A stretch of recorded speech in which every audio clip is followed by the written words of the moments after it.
আসসালামু আলাইকুম, welcome to my another video. আজ আমি ঘরের জন্য আমার 1 মাসে যে সমস্ত মশলা ডাল লাগে সেগুলো স্টোর করে আপনাদেরকে দেখাবো আমি এগুলো কিভাবে স্টোর করি। আমি প্রতি মাসে 3 ধরনের ডাল ব্যবহার করে থাকি।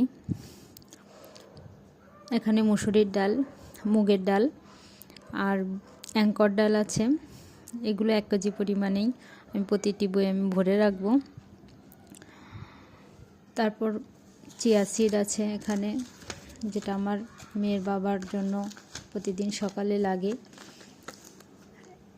এগুলো আমি সব কাচের জারে সংরক্ষণ করব, তাতে আমার অনেক দিন এগুলো ভালো থাকবে।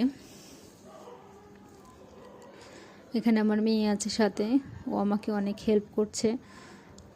আমি সারাদিনই মশলাগুলোকে রোদ লাগিয়েছি, এখন গরম গরমই এগুলোকে আমি বয়ামে ভরে রাখবো।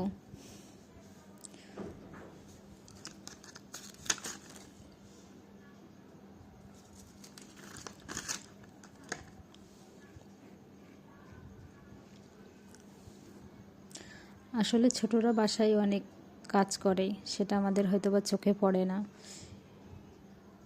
কিন্তু আমরা যদি ওদের একটু ইন্সপায়ার করি তাহলে ওদের কাজের প্রতি আগ্রহটা আরও বেশি বেড়ে যায়।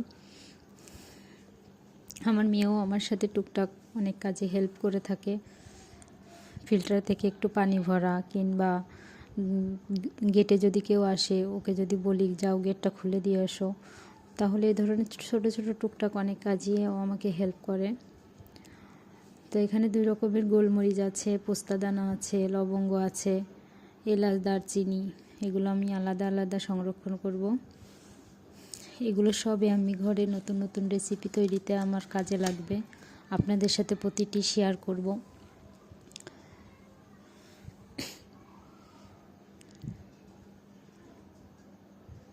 আপনারা সবাই ভালো থাকবেন, সুস্থ থাকবেন। দেখা হবে পরবর্তী কোনো ভিডিওতে। আল্লাহ হাফেজ।